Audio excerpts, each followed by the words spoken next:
Hello, good morning, my dear children. This is your Balachandra. Here in this video, I am going to explain you a concrete example. A concrete example. It is the first poem in the first unit, Wit and Wisdom. In 8th class, the newly introduced book, that is Purvi. In the Purvi textbook, the first unit name is Wit and Wisdom.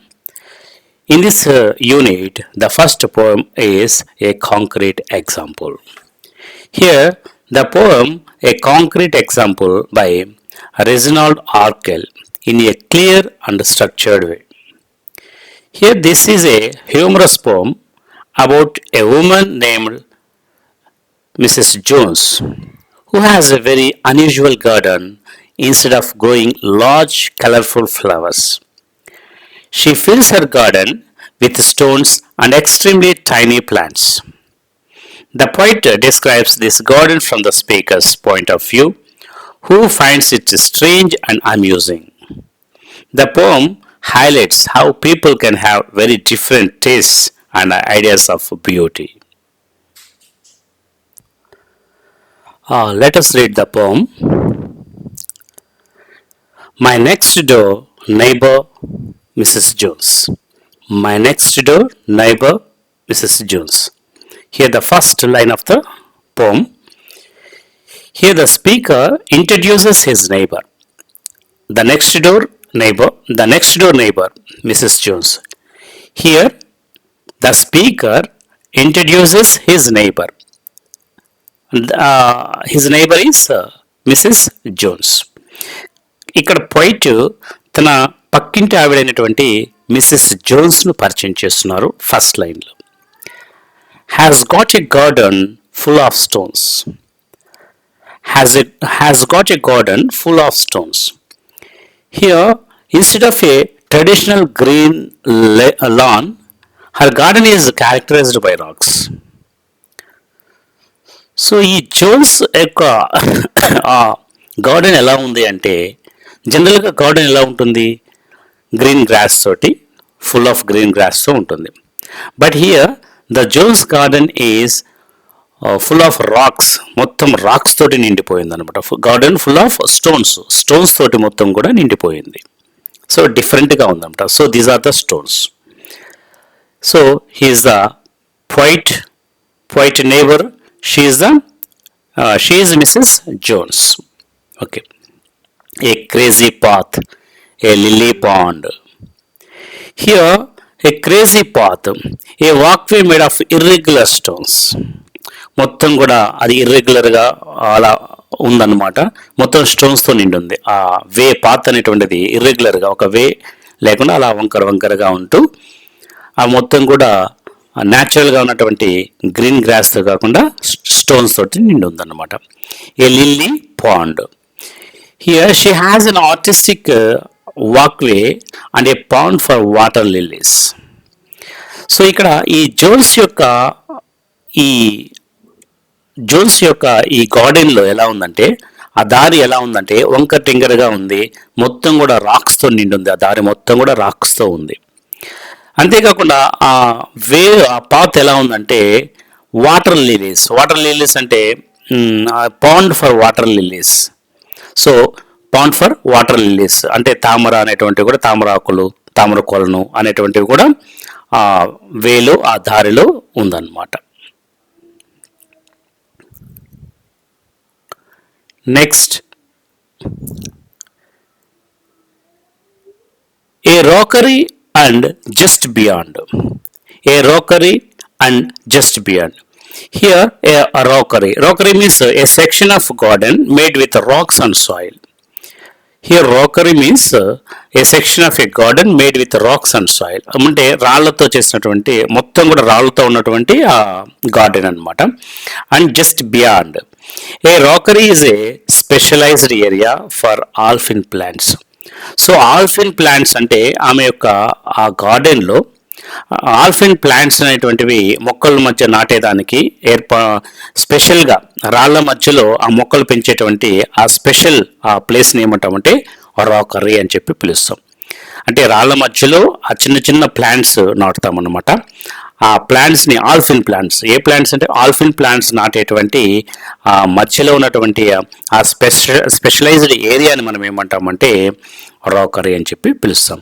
So here a rockery is a specialised area for alpine plants. ఆ పాత్లో వెళ్తూ ఉంటే అవి అలా కనిపించాయి అన్నమాట. Next, a sundial with a strange device. A sundial with a strange device. Here a sundial, a clock that uses sunlight to show time. Sundial అంటే ఏంటంటే సూర్య గడియారం అనమాట. ఏ క్లాక్ దట్ యూజెస్ సన్లైట్ని బేస్ చేసుకుని మనం టైం చెప్తూ ఉంటాము. With a strange device, an unusual device or motto. So there is an old fashioned sun clock with a peculiar inscription. So ఇక్కడ ఏంటంటే అలా ఆ పాత్లో వెళ్తూ ఉంటే అక్కడ ఒక వింత ఆకారంలో ఒక సన్ క్లాక్ అనేటువంటిది ఒకటి కూడా కనిపించింది. ఆ దారిలో సన్ క్లాక్ కనిపించింది అనమాట. ఎవరెవరు వెళ్తున్నారు?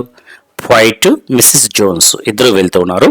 అక్కడ సన్ క్లాక్ ఆ పాత్లో వెళ్తూ ఉంటే అది కనిపించింది. Next, which Mrs Jones thinks rather nice. Which Mrs. Jones thinks rather nice. Here, Mrs. Jones takes great pride and pleasure in these unique items. In these unique items. So, Mrs. Jones కు ఆ వస్తువులు అంటే చాలా ఇష్టం. అంటే ఈ sun, ఆ clock, ఇవన్నీ కూడా చాలా ఇష్టం అనమాట. Which Mrs Jones thinks rather nice. Mrs Jones takes great pride and pleasure in these unique items. ఈ యూనిక్ ఐటమ్స్ని చూసి, ఐటమ్స్ అంటే మిస్సెస్ జోన్స్కి చాలా ఇష్టం అనమాట. My next door neighbour missus Jones. So my next door neighbour missus Jones puts little plants between the stones. Puts little plants between the stones. Here, she practices a very detailed form of gardening by fitting plants in tiny cracks. ఆమె ఏం చేస్తూ ఉందంటే మళ్ళీ repetition అనమాట. ఇక్కడ మనకు literary device ఏం ఉపయోగించారంటే ఫస్ట్ స్టాంజా సెకండ్ రిపీట్ అవుతుంది. My next door neighbour missus Jones. So first స్టాంజాలో ఫస్ట్ లైన్ ఇదే ఉంది. సో ఇలా ఒక లైన్ అలా రిపీట్ అవుతూ ఉంటే మనం పోయిటిక్ డివైస్ ఇక్కడ రిపిటేషన్ అనేటువంటి లిటరరీ డివైస్ని ఉపయోగించారు. సేమ్ సెంటెన్స్ మళ్ళీ రిపీట్ అవుతుంది సెకండ్ స్టాంజాలో కూడా. So puts little plants between the stones. So here she practises a very detailed form of gardening by fitting plants in tiny cracks. ఈ Jones ఆ రాళ్ళ మధ్య ఉన్నటువంటి చిన్న చిన్న గ్యాప్లో ఆ చిన్న చిన్న ప్లాంట్స్ నాటుతూ ఉందన్నమాట. ఆ ప్లాంట్స్ని నాటుతూ ఉంది. మనం ఆ ప్లాంట్స్ చెప్పుకున్నాం కదా, ఏమని చెప్పుకున్నాం? ప్లాంట్స్ పేరు ఆల్ఫిన్ ప్లాంట్స్. సో ఆల్ఫిన్ ప్లాంట్స్ అనేటువంటివి ఆ చిన్న చిన్న మొక్కల్ని ఆ రాక్స్ మధ్యలో ఉన్నటువంటి ఆ చిన్న గ్యాప్ ఆ ప్లేసెస్లో ఫిల్ చేస్తూ ఉందన్నమాట. They are so delicate and small. They are so delicate. Here they means plants అనమాట. చిన్న చిన్న ప్లాంట్స్ చెప్పుకున్నాం కదా, ఆ plants. They are so delicate, చాలా సున్నితమైనవి. And small, they don't mean anything at all. Here to the speaker the point ఏం చెప్తున్నారంటే these plants are so tiny and they seem insignificant or invisible. So ఈ plants అనేటువంటివి చాలా సున్నితమైనటువంటివి. అసలు చాలా సున్నితంగా ఉంటాయి. అవి చాలా చిన్నవిగా ఉంటాయి. కవికి అసలు ఈ పోయిట్కి ఏంటంటే అవి ఉన్నట్టు కూడా కనిపించట్లేదంట. అంటే అంత స్మాల్ టైనీ ఉంటాయి, అవి చాలా చిన్నవి ఉంటాయి, అవి పోయిట్కి అసలు కనిపించట్లేదు అని చెప్తున్నారు. Next, they don't mean anything at all. They don't mean anything at all. Here the speaker, these plants are so tiny, they seem insignificant or invisible. So ఈ ప్లాంట్స్ అనేటువంటి చాలా సున్నితంగా ఉంటాయి, చాలా చిన్నవిగా ఉంటాయి కాబట్టి అవి పోయిట్కి జోన్స్తో పాటు నడిచి వెళ్తూ ఉంటే అవి అసలు కనిపించట్లేదు పోయిట్కి. Next, they don't mean anything at all.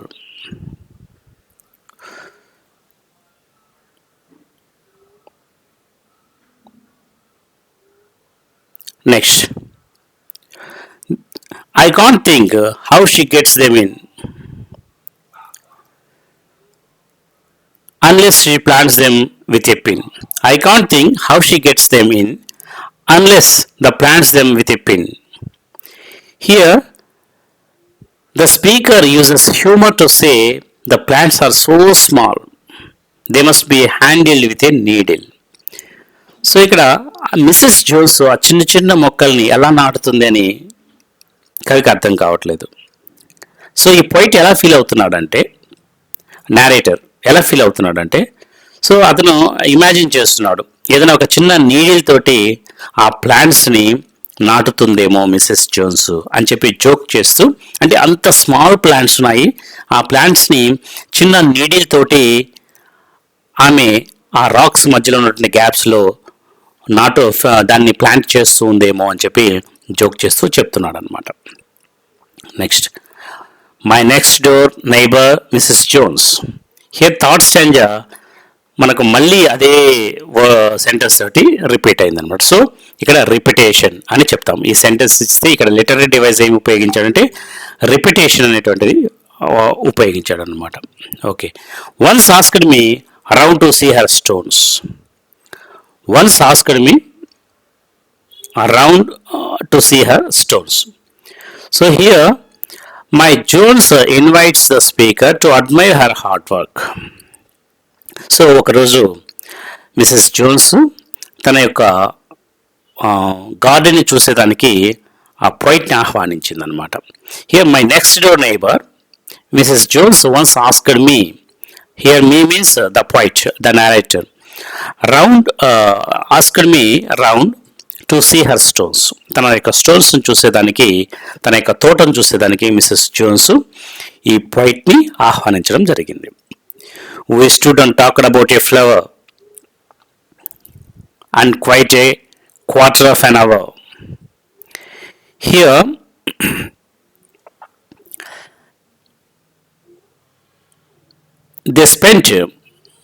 we stood and talked about a flower and quite a quarter of an hour.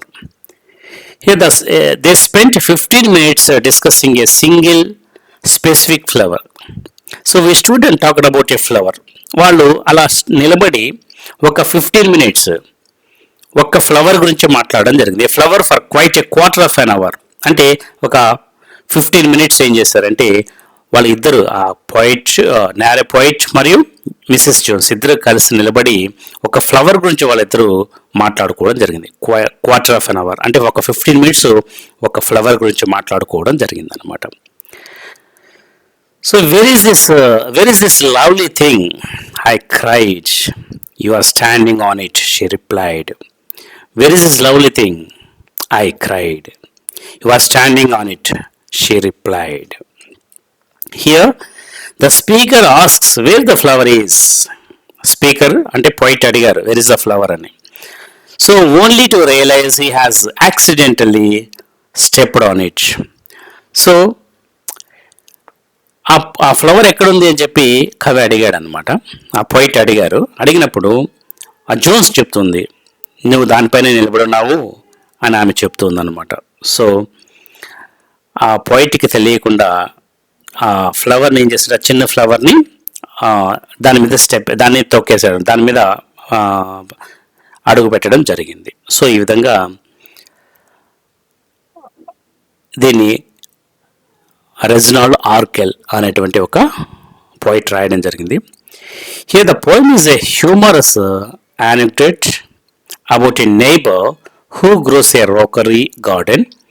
While Mrs. Jones sees the beauty in tiny, delicate alpine flowers, the speaker finds them so small that they are almost pointless.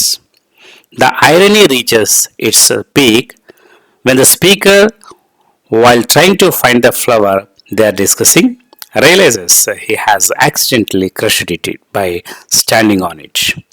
It warns us that sometimes we are blind to the small beauties of the world. So ఈ poet ఏం చెప్తున్నాడంటే ఇక్కడ ఈ poem ఈ Jones ఆ పక్కింటి neighbour ఏం చేస్తుందంటే ఒక గార్డెన్ పెంచుతుంది. గార్డెన్ ఉంది పక్కన మిసెస్ జోన్స్. సో చిన్న చిన్న ప్లాంట్స్ని ఆ గార్డెన్లో పెంచుతూ ఉంది. సో మిస్సెస్ జోన్స్ ఆ చిన్న ప్లాంట్స్ని చూస్తే ఇక్కడ పోయిట్కి చాలా చిన్న చిన్నవిగా అవి పనికిరాని వాడిగా కనిపిస్తాయి అన్నమాట. పోయిట్కి వారిద్దరు కూడా జోన్స్ మరియు నారే పోయిట్ ఇద్దరు కూడా ప్లాంట్ గురించి మాట్లాడుకుంటుంటారు. ఒక 15 minutes మాట్లాడుకుంటుంటారు. ఆ ప్లాంట్ ఎక్కడ ఉంది అని చెప్పి పోయిట్ జోన్స్ని అడుగుతారు. ఆ జోన్స్ని అడుగుతున్నప్పుడు ఆ జోన్స్ చెప్తుందన్నమాట, ఆ ప్లాంట్ మీదే నువ్వు నిలబడి ఉన్నావు అని చెప్తూ దాన్ని తొక్కేయడం వల్ల ఈ పోయిట్లో ఒక ట్విస్ట్ అనమాట ఇది. సో ఇదేంటంటే ఈ వరల్డ్లో చాలా చిన్న చిన్న బ్యూటీస్ చాలా ఉంటాయి. ఆ బ్యూటీస్ మనము కొన్నిసార్లు దాన్ని ఫైండ్ అవుట్ చేయకుండా అలా మనం దాన్ని నాశనం చేస్తూ ఉంటాము అనేటువంటి చిన్న మెసేజ్ ఇస్తూ చిన్న స్టోరీని ఇక్కడ ఇవ్వడం జరిగింది.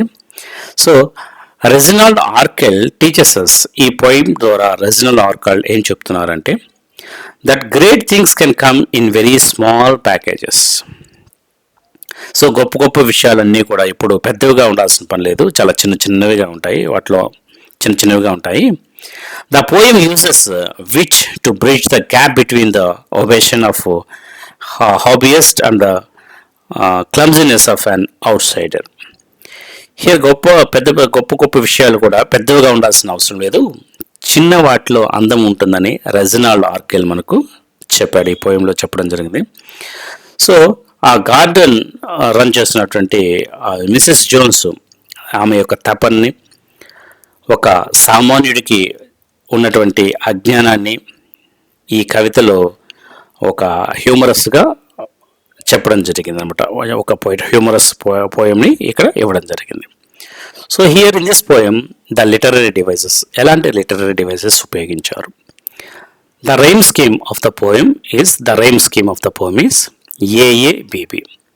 Here rhyme scheme means Jones stones, AA Jones stones.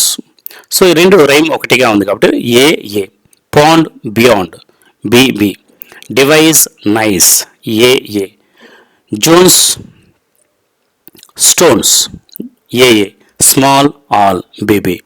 So here the poem uses the rhyme scheme is AABB. It's a couplets AABB.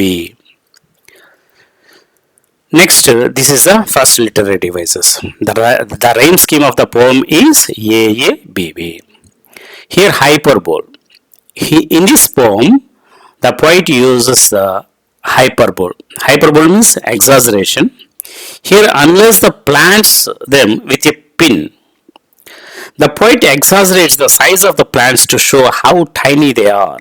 అవి ఎంత చిన్నవి అనేటువంటివి, ఒక చిన్న మొక్కల్ని ఆ ప్లాంట్స్ని నీడిల్ తోటి దాన్ని ప్లాంట్ చేస్తున్నారు అని చెప్పారు. అంటే ఇందులో ఒక హైపర్బోల్ ఎగ్జాజరేషన్ ఉందన్నమాట. అంత చిన్న ప్లాంట్స్ అనేటువంటివి ఉండవు కాబట్టి అలాంటిది ఈ పోయిట్ ఇక్కడ ఉపయోగించాడు కాబట్టి ఇందులో హైపర్బోల్ అనేటువంటి ఒక లిటరరీ డివైస్ని ఉపయోగించారు. అంటే అవేంటంటే unless the plants them with a pin, ఒక పిన్ తోటి ఆ ప్లాంట్స్ని నాటుతున్నారు అనేటువంటిది ఎగ్జాజరేషన్ అనమాట.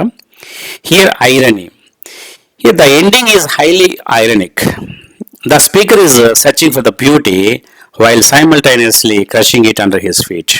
ఇక్కడ చివరిలో ఐరనీ అనేటువంటి ఒక లిటరరీ డివైసెస్ ఉపయోగించారు. ఎందుకంటే ద పోయిట్ ఆ బ్యూటీ గురించి సెర్చ్ చేస్తున్నాడు అనమాట. Simultaneously unanticipatedly crushing it under his feet, అతని యొక్క ఫీట్ మధ్య అది నలిగిపోయింది. ఆ బ్యూటీ ఆ ప్లాంట్ అనేటువంటిది నలిగిపోవడం జరిగింది అనమాట. సో ఇందులో ఐరనీ అనేటువంటి ఒక లిటరరీ డివైసెస్ని కూడా ఉపయోగించడం జరిగింది. Next repetition. సో 3 స్టాంజెస్లో ఈచ్ స్టాంజాలో మనకు my next door neighbour Mrs Jones అనేటువంటి ఈ సెంటెన్స్ రిపీట్ అవుతూ ఉందన్నమాట ప్రతి లైన్లో. The phrase my next door neighbours Mrs Jones is repeated to create a familiar conversational rhythm. So ఇది ప్రతి స్టాంజలో రిపీట్ అవుతుంది కాబట్టి సో రిపిటేషన్ అనేటువంటి ఒక లిటరరీ డివైస్ని కూడా ఉపయోగించడం జరిగింది. So imagery world like crazy path, lily pond, delicate and small, create a vivid picture of the garden. So ఇక్కడ ఇమాజినేషన్ క్రేజీ పాత్, సో ఒక ఇమాజినరీ వర్డ్స్ అనేటువంటివి కూడా ఇక్కడ ఉపయోగించడం జరిగింది. So lily pond, so delicate and small, ఇలాంటి imaginary ఉపయోగించడం వల్ల వీటిని ఏంటంటే ఇమాజరీ అనేటువంటి కొన్ని లిటరరీ డివైస్ కూడా దీంట్లో ఉపయోగించడం జరిగిందనమాట. So this is the poem a concrete example. So ఈ పోయం మీకు నచ్చినట్లయితే 8th క్లాస్లో ఉన్నటువంటి ఫస్ట్ యూనిట్లో ఉన్నటువంటి పోయం ఇది. ఇదే విధంగా 8th క్లాస్ టోటల్ సిలబస్ని మీకు ఇవ్వడం జరుగుతుంది. ఈ క్లాస్ మీకు నచ్చినట్లయితే 8th క్లాస్ చదువుతున్నటువంటి పిల్లలందరికీ కూడా షేర్ చేయండి. ఈ ఛానల్ని సబ్స్క్రైబ్ చేసుకోండి. ఈ లెసన్లో ఉన్నటువంటి ప్రతి లిటరరీ అంటే ప్రతి స్ట్రక్చరల్ ఐటమ్స్, గ్రామర్ పాయింట్స్ కావచ్చు, ప్రతి లెసన్ని కూడా డీటెయిల్డ్గా ఎక్స్ప్లెయిన్ చేయడం జరుగుతుంది. ఏదైనా మీకు డౌట్స్ వస్తే ఇక్కడ మెసేజ్ కామెంట్లో మీరు మెసేజ్ చేస్తారంటే మీ డౌట్స్ కూడా క్లారిఫై చేస్తాను. Okay, thank you all my dear students. Me Balachandra.